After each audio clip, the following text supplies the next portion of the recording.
दोस्तों, गुजरात के गोधरा कांड में एक हिंदू लड़की गलती से रात के अंधेरे में एक मस्जिद में दाखिल हो गई। यानी कि एक हिंदू लड़की धोखे से रात के अंधेरे में मस्जिद में घुस गई। इसके बाद उस लड़की के साथ जो कुछ हुआ, मस्जिद के मौलाना ने जो कुछ किया, इसके बारे में जानकर यकीनन आप लोग भी हैरान और परेशान हो जाएंगे। इसलिए आज की यह वीडियो आप सभी के लिए बहुत खास है। आप हिंदू हो या मुसलमान, आप इस वीडियो को आखिर तक जरूर देखें। दोस्तों, 27 फरवरी सन 2002 की तारीख को कौन नहीं जानता होगा, क्योंकि यही वह तारीख है जिसने भारत के इतिहास को बदल कर रख दिया था। यही वह तारीख है जिस दिन गुजरात के गोधरा में हिंदू और मुसलमानों के बीच दंगे शुरू हुए थे और जिसमें हजारों बेकसूर लोग मारे गए थे। इसके बाद पूरे गुजरात में हिंदू और मुसलमानों में बहुत तनाव बढ़ गया था। आज जो वाकया हम आपको यहां पर सुनाने वाले हैं, यह वाकया इन्हीं गुजरात के दंगों का बताया जा रहा है। कहा जाता है कि 27 फरवरी सन 2002 को दिन में एक ट्रेन में आग लगने की वजह से हिंदू और मुसलमानों के बीच में लड़ाई शुरू हो गई थी, जो रात तक बढ़ते बढ़ते बहुत ही ज्यादा बढ़ गई थी। फिर रात के वक्त में लोग टोलियों की शक्ल में सड़कों पर घूमने लगे और बेकसूर लोगों पर हमला करने लगे। इसी रात अहमदाबाद शहर में एक नवाबजादी हिंदू लड़की अपने घर जा रही थी। इसी बीच उसने देखा कि सामने से सैकड़ों की तादाद में लोग अपने हाथों में तलवार लिए शोर शराबा करते हुए आ रहे हैं। यह देखकर वह हिंदू लड़की बहुत घबरा गई और इधर उधर भागने लगी। वह बहुत से घरों के दरवाजों पर गई, मगर ऐसे हालात में किसी ने भी अपने घर का दरवाजा उसके लिए नहीं खोला। ऐसे में दोस्तों, वह लड़की बहुत ही ज्यादा डर गई थी। फिर वह भागते भागते हड़बड़ाहट में एक मस्जिद में दाखिल हो गई। यानी कि फिर वह धोखे से एक मस्जिद में घुस गई और एक कोने में छुपकर खड़ी हो गई। मस्जिद में दाखिल होने के बाद उस हिंदू लड़की ने देखा कि मस्जिद के दूसरे कोने में एक जवान मौलवी बैठा हुआ कुरान पाक की तिलावत कर रहा है और वह मौलाना चिराग की रोशनी में कुरान पढ़ रहा है। मौलाना को देखकर वह हिंदू लड़की उन मौलवी के पास गई और उनको बाहर का सारा माजरा बता दिया। यानी कि उस मौलवी को सब कुछ बता दिया कि वह ऐसे ऐसे अपने घर को जा रही थी, मगर उसके सामने दंगा करने वाले आ गए, इसलिए वह डर के मारे यहां पर जाकर छुप गई है।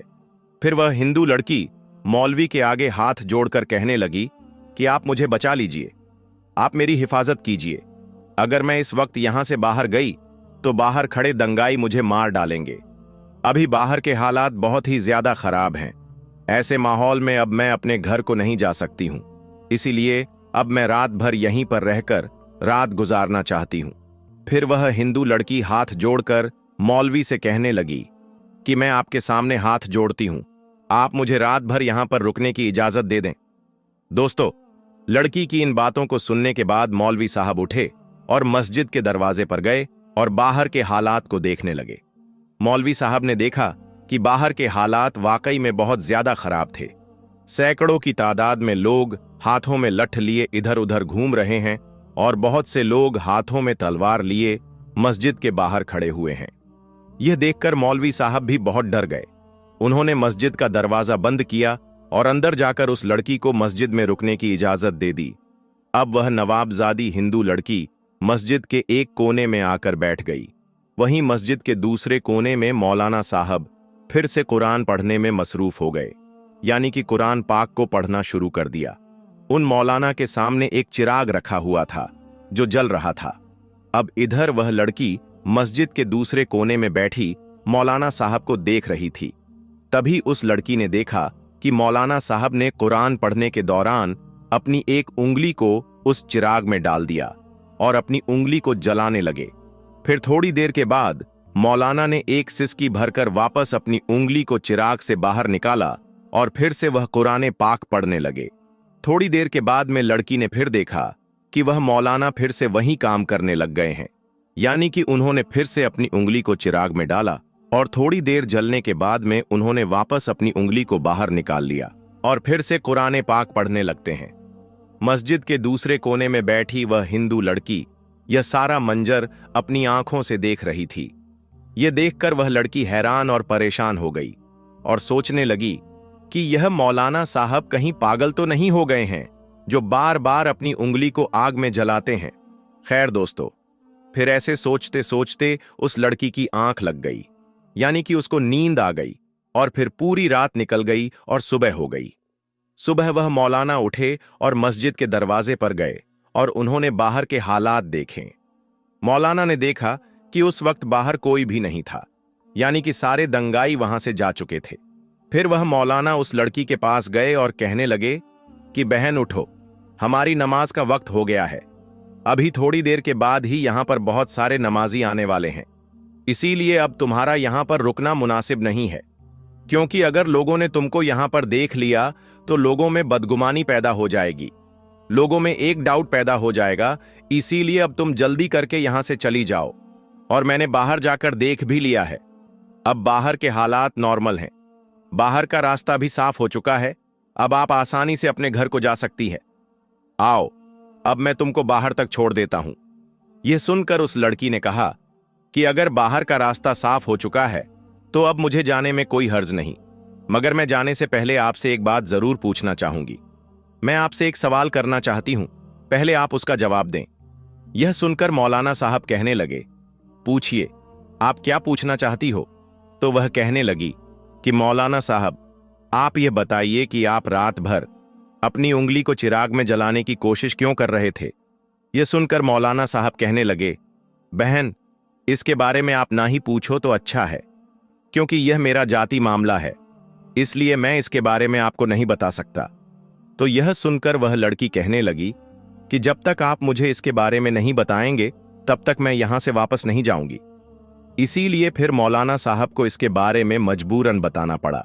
फिर वह मौलाना साहब कहने लगे, देखो, बात दरअसल यह है कि जब तुम रात के वक्त यहां पर आई थी तो तुम्हारी खूबसूरती को देखकर शैतान ने मुझको बहकाना शुरू कर दिया था। इसीलिए फिर मेरे दिल में नफ्सियाती ख्यालात उभरने लगे थे, यानी कि तुमको देखकर मेरे दिमाग में गलत गलत और गंदे ख्याल आने लगे थे और वह मुझको बेचैन करने लगे थे। इसीलिए फौरन मेरे दिल ने मुझसे कहा कि अगर तुम बुरा काम करोगे, अगर तुम गलत काम करोगे तो कल कयामत के दिन तुम्हें जहन्नुम की आग में जलना पड़ेगा, जो इस दुनिया की आग से 70 गुना ज्यादा भयंकर होगी। इसीलिए पहले तुम इस दुनिया की आग का मजा चख लो। बस यही सोचकर फिर मैंने अपने दिल की बात को मानते हुए अपने जिस्म को आग के हवाले कर दिया और अपने जिस्म को आग का मजा चखाने लगा और अपने नफ्स से कहने लगा कि अगर तुझ में आग की तपिश को बर्दाश्त करने की ताकत है तो फिर तुम्हारी मर्जी है, तुम जो चाहे वह कर लो। अगर तुम इसको बर्दाश्त कर सकते हो तो फिर तुम यह गुनाह कर लो। इसी वजह से रात में जब जब भी मेरे दिमाग में गलत और गंदे ख्याल आए तब तब मैंने अपने नफ्स को आग के हवाले कर दिया और नफ्स को आग का मजा चखाने लगा। आग की तपिश देखकर मेरा नफ्स गलत करने से रुक गया और ऐसे करते करते ही मेरी पूरी रात गुजर गई। दोस्तों, इसके बाद वह हिंदू लड़की चली गई। वक्त गुजरता गया और उस नवाबजादी के लिए अमीर से अमीर शख्सियत के रिश्ते आने लगे, मगर वह हर रिश्ता ठुकराती रही। लड़की के माँ बाप बहुत परेशान थे कि आखिर मामला क्या है। बिल आखिर लड़की अपनी जुबान पर मुद्दा ले आई कि उसकी शादी सिर्फ उस मस्जिद के मौलाना से की जाए, वरना वह कभी शादी नहीं करेगी। इस तरह उस हिंदू लड़की के घर वालों को मजबूरन अपनी बेटी की शादी उस मौलवी से करवानी पड़ी। दोस्तों, एक रात नफ्स को काबू रखकर गरीब मौलवी महल में चला गया। अगर हम पूरी जिंदगी अल्लाह और उसके रसूल के तौर तरीकों पर गुजारें तो खालिक कायनात हमें जन्नत के मोहल्लात में क्या मकाम अता करेगा। दोस्तों, याद रखें कि अल्लाह से डरने वाले मर्द और अल्लाह से डरने वाली औरतें अल्लाह ताला को बहुत पसंद हैं।